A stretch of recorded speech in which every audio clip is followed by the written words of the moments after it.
missing. Very eager to learn about karma. I think everybody is here. Okay, so these 4 factors for an action to be complete. First one is intention. That's the most important one. It's not the action itself, actually, which determines whether it will become very skillful or very unskillful. But it is that factor of intention, so that one is very important. Then the next one is, of course, action.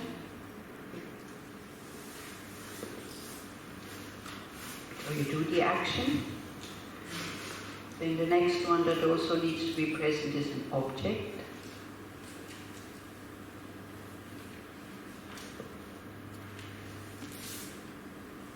And then the completion of the action, finishing it. So again, with the killing is like if you die before it can be a mosquito, so it doesn't have to be human. Let's take mosquitoes, it's maybe less heavy. So just by any chance you want to kill a mosquito, but it's not immediately dead, and you die before the mosquito dies, then you don't get the complete action of killing, because killing is done with the body. So your body, by the time the action is complete, is finished.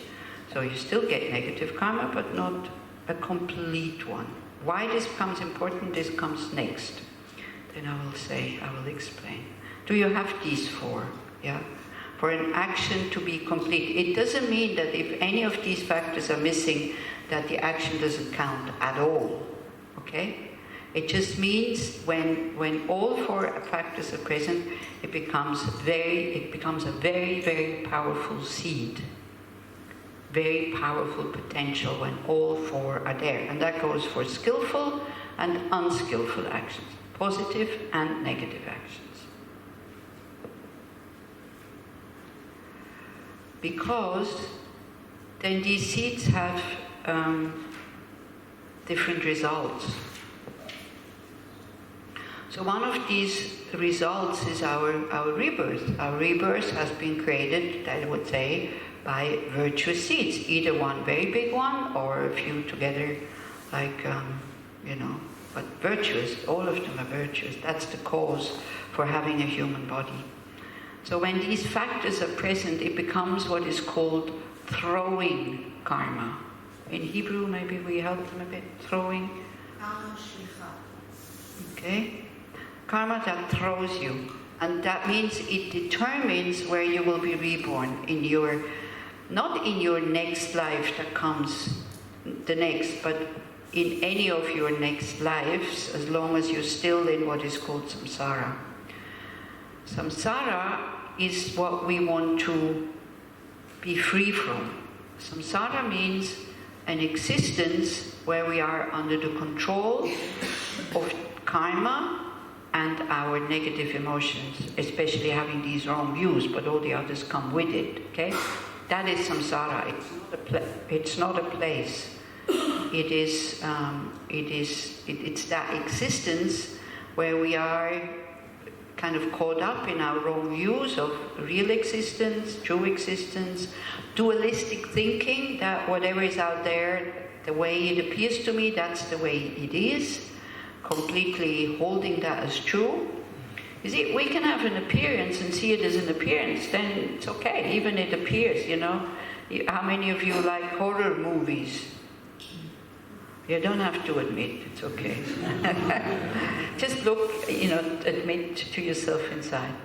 How many of you like, these fun fairs where the things go up and down very quick and me, I love that, yeah.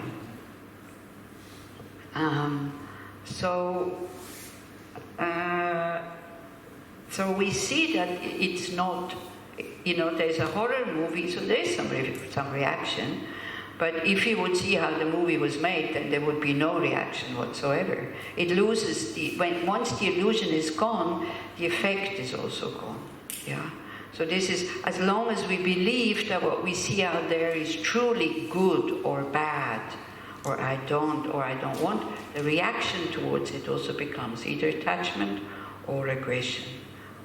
Yeah. So once you know that it's just a movie, then you have fun in that movie, even though it's horrible. Once I know that this going up and down is controlled, then I have fun. There is emotion, but the emotion is not paired with fear or panic. Whereas if all of a sudden I see, the chain has gone, then that would, even though it's still the same, but it would immediately change inside.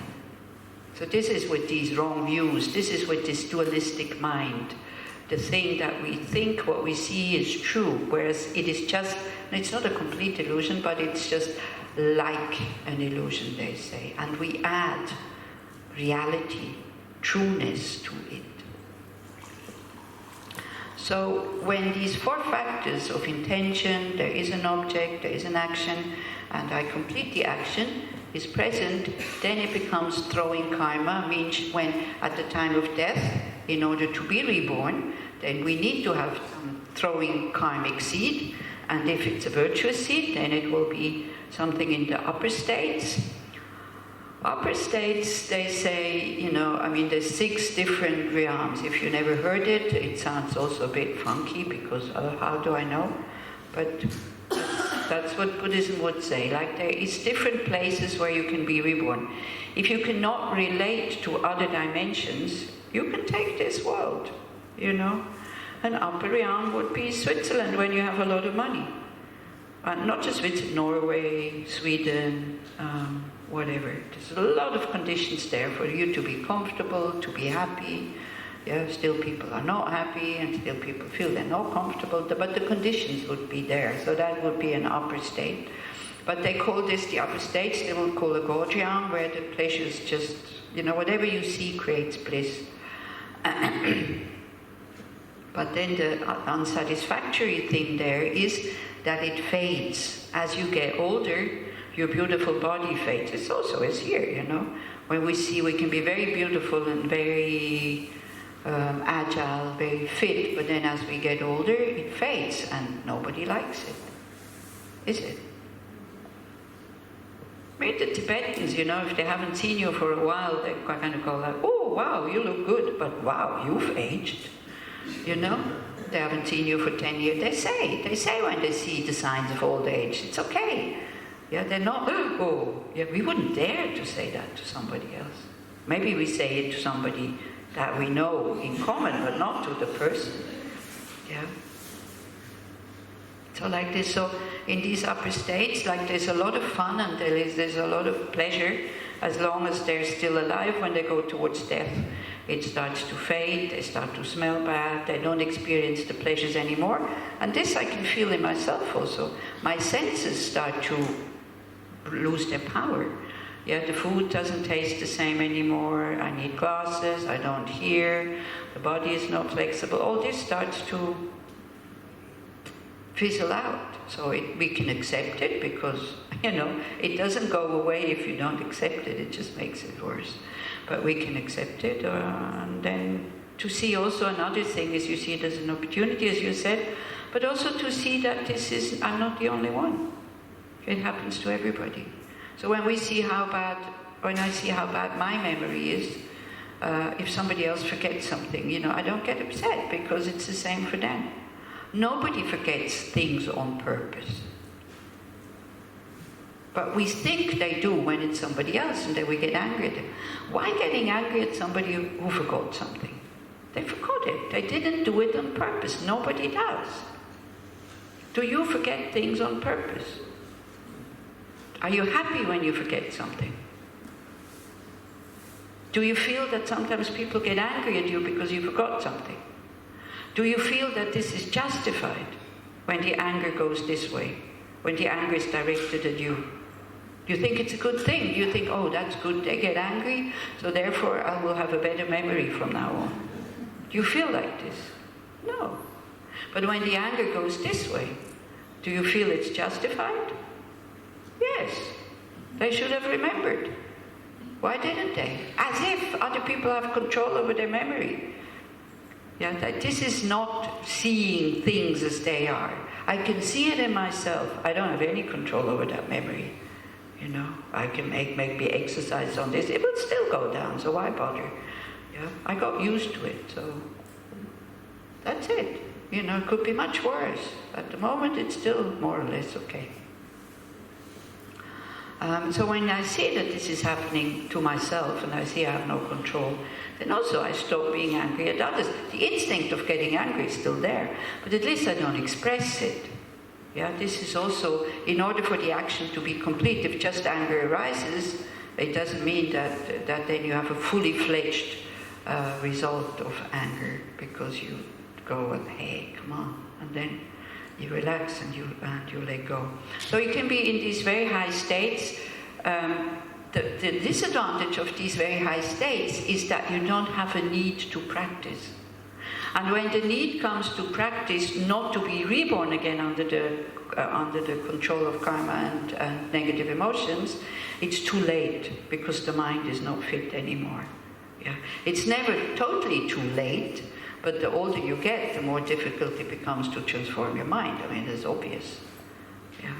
If kids are being taught that when they're still young, then it will be much easier for them to make it a habit. Yeah. Now they have also this system that is called C-learning, S-E-E. I don't know if everybody heard about it. It was launched a few months ago in, you know it, yeah? In Delhi, through the Dalai Lama. There's psychologists and teachers and social workers and scientists and Buddhist monks, especially monks, working on it. And it's called CEE. It means social, emotional, and ethical competence. To learn this. So what the kids learn first is to look after themselves. They learn, they have like exercises when it's an emergency kind of situation, like a lot of emotions and all this. So they train for emergency situations when there's lots of emotions and all this. Small in the school when there is no emergency yet. So then when it comes, they know for the mind where to go. So let's see if that will get into the schools, into the normal schools. I hope so. Because it's not just good for kids, it's also good for us. I only had a very brief look at it. But I haven't really gone into it yet, but it looks like very nice. You work with it? With some of the exercises, yeah? So slowly, this is coming by seeing, you know, now in the Western world, we have so many conditions to be happy, and slowly we start to understand that's not it. Just developing the outer world, even if it's very peaceful. I mean, in Europe we've been peaceful for 70 years, and people still kill each other when they get upset and frustrated about each other. Yeah? Far too many murders are happening in the so-called nice world, where there's no need to kill, but it happens. So slowly, also people who have intelligence and have power and can move something, they start to understand that's not the only thing that we have to develop. So slowly, maybe it will come. I mean, in a way, you know, it's like when you start to work with your mind, you cannot understand the rest of the world anymore, why they don't work with their mind. Because this is the only thing we have. And we neglect it so much. And so much effort goes into a developing outside world. And here, you know, here everybody understands. But here, sometimes not even me understands. So I understand why they don't do it. Yeah. Okay, so then you can have, then there's the human realm also, which is amongst the upper realms. So that is also, you can be thrown into there, because when at the time of death, when everything kind of disappears, then there's this fear, losing identity. Because we lose everything that we identify with. Name, body, and, you know, family, possessions, the intellectual stuff all goes. And so there is this, what they call mental factor of craving, mental factor of wanting to hold on to that, and then comes the mental factor of grasping, and that one activates the seed for an next rebirth. And we can study this and say, okay, next time I die, I will not have craving and grasping. You will have craving and grasping the same way as when you are about to fall off a cliff. You will catch on to something. You're not going to say, oh, it's this nice thing. There is nothing to crash. There is no ground to crash. You will not say that. You will want to survive, and you will want to grasp onto something, which is a good thing in that case. But at the time of death, it makes you be reborn. It kind of throws you into the next state.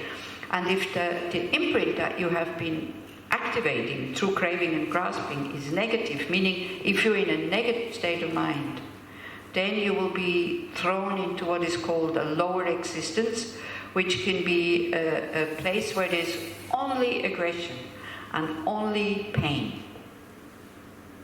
Paranoia, pain, aggression, terrible heat, terrible cold, where there's no way you can work with the mind. Now again, you want to take this into this world, you can think of a place where there's war. Yeah, where there is no trust anywhere, where there's no respite anywhere, where there's no whatever, no leisure. If I look, in Switzerland, summer, the Lake of Zurich, like so many boats on the lake, it's a normal Wednesday. I really went like, wow, yeah. Like if I look at across the border in 45, when Germany was destroyed through the war, you could say, oh, it's their fault. But how many people suffered? How many kids, how many women who stayed at home suffered, and everything was bombed, and there was no food, and so, yeah, crazy. Yeah, if you look at Syria at the moment, there's no air conditioning there. Yeah, so if you go out, actually what I do, usually I go out into the heat, and then I go around and I look upon this as a training. Then I can endure, then it's okay. So try to do the same way. This is a training for when there's no more electricity and the climate has warmed up even more. We might still be alive, or we might be reborn then. Don't look at me as if I'm crazy. Yeah, if you look upon it as a training, it becomes bearable. If you look upon it as a hindrance, then of course it's unbearable. So, in Bulgaria, in the summer, where it goes up 48, 52 sometimes, we were not allowed with each other to talk about the temperature. Because it just makes it worse. Yeah? And it doesn't make it cooler when you go, oh, it's really hot. It really, because then the whole mind goes into, I don't want this. And we all survived. It's very uncomfortable, I can tell you. Everything you need to do, you do before 6 o'clock in the morning. And then what you do during the day, because we did have electricity and fans, you wet a sheet, you put it on you, naked, and you sit in front of the fan. When the sheet is dry, you go and wet it again. That's all you do. Because you can't sleep. It's so hot. You can't sleep. It's so hot. Yeah? You can't say, I'm resting. You can't. But we survived. Because why? There's no air conditioner nowhere. So what are you going to look for one? Yeah? So like this. So that would be a lower state.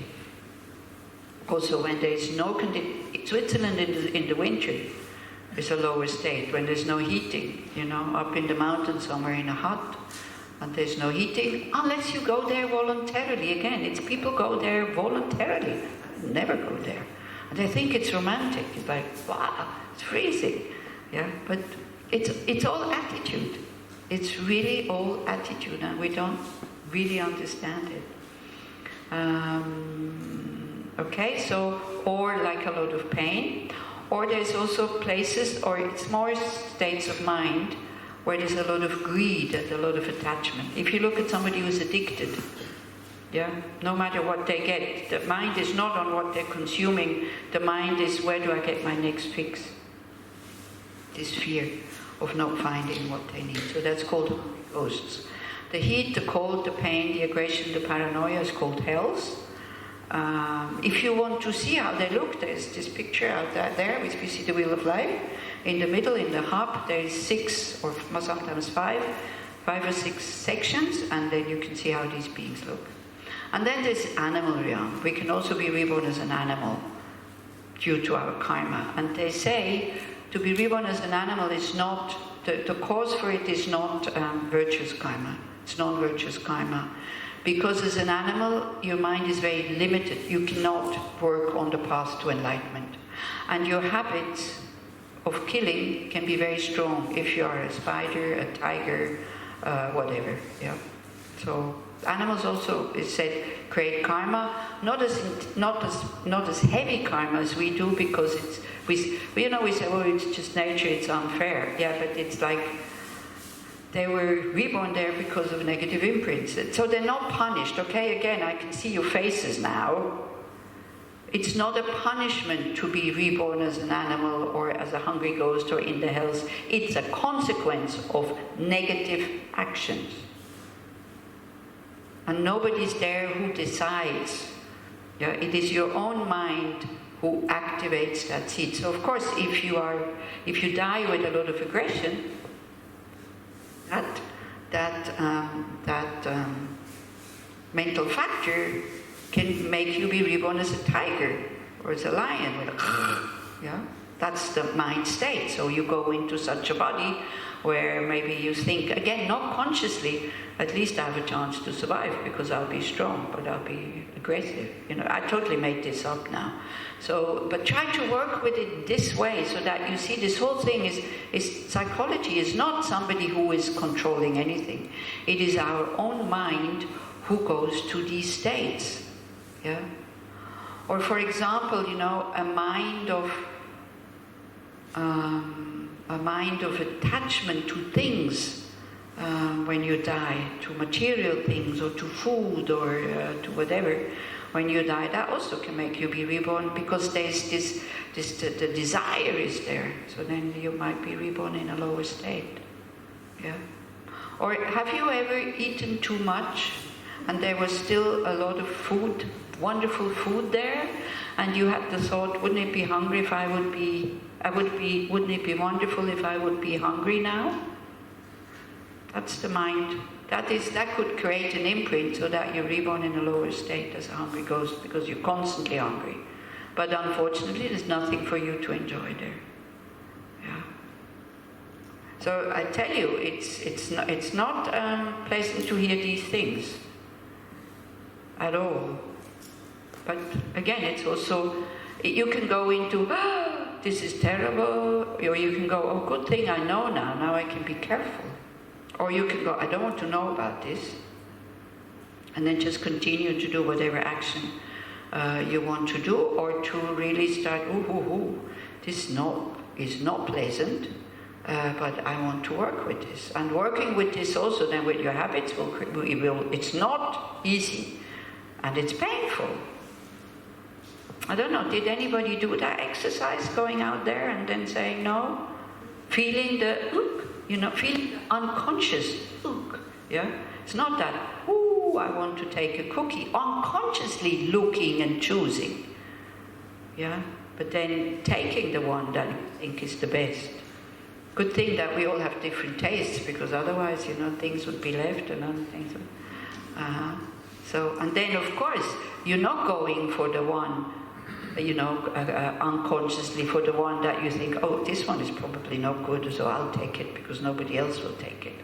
You're not doing that unconsciously. But it can also be a habit. It can also become a habit. I'll take the one that is like the cheapest and the one that is not good. And you will have, when it comes spontaneously and automatically, you will have more pleasure in your cheap cookie than having grasped the last of the best ones. Do you believe me? Because giving something creates long-term pleasure. Taking the best for me creates a pleasure from here to here, about that much on the tongue. And pleasure finished. Unless, of course, again, you see, there's always a yes but. Unless you think, wow, so kind of that person to make that wonderful cookie. May they have happiness, the causes of happiness. May they have long lives so they can make more cookies like this for me, and then it's spoiled.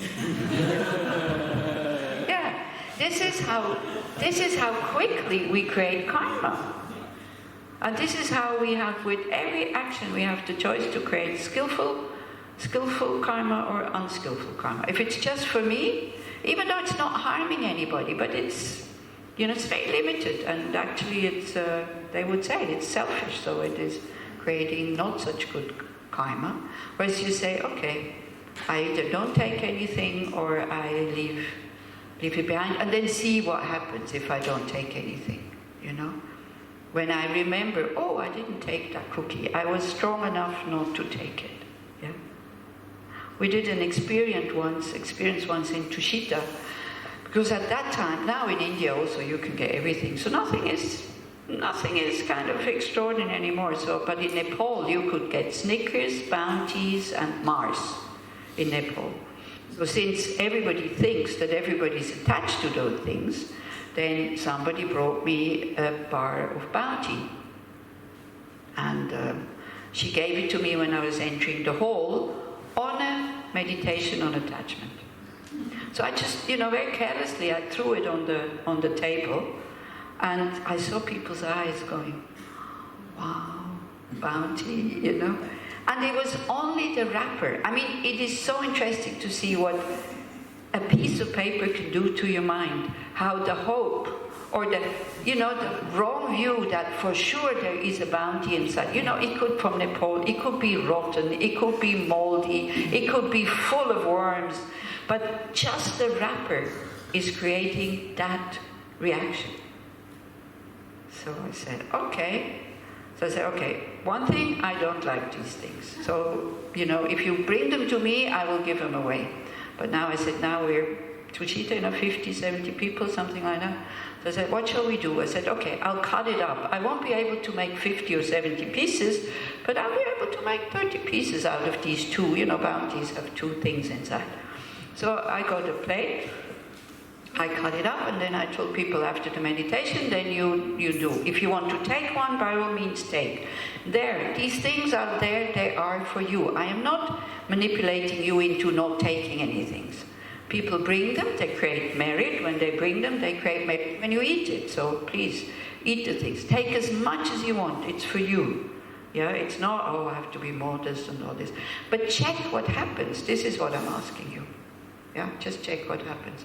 So I said you can take as many as you want. If you're the first one, you take them all. It's fine, then they're gone. But you can also look at it and feel but then say, okay, I leave it for somebody else. At the end, I had about 20 pieces left. And then what is more pleasant long term? Leaving it on the plate for somebody else. It's as simple as that. It's as simple as that. And you know it as parents. You have zero problems to give up the last piece of cake for your kids. Do you? Yeah. And it's joy. You see them eating it, say, wow, it's really good. If your enemy is eating, the one you dislike is getting, the one who is always running, first one in the line, and zoop, gets the best piece, and he comes, sits next to you, and he goes, wow, this cake is really delicious. Do you feel joyful? Huh? No. So there we go. Is it the cake, or is it my heart or my mind creating the joy or the non-joy? What is it? It's totally the mind. If only we would, I'm talking we because I also include myself, if only we would start to understand this on a more deeper level. It is really just mind. Then when the situation is finished and I calm down, then I can say, it's the mind. In the middle of it? What? The mind? No, damn. Yeah?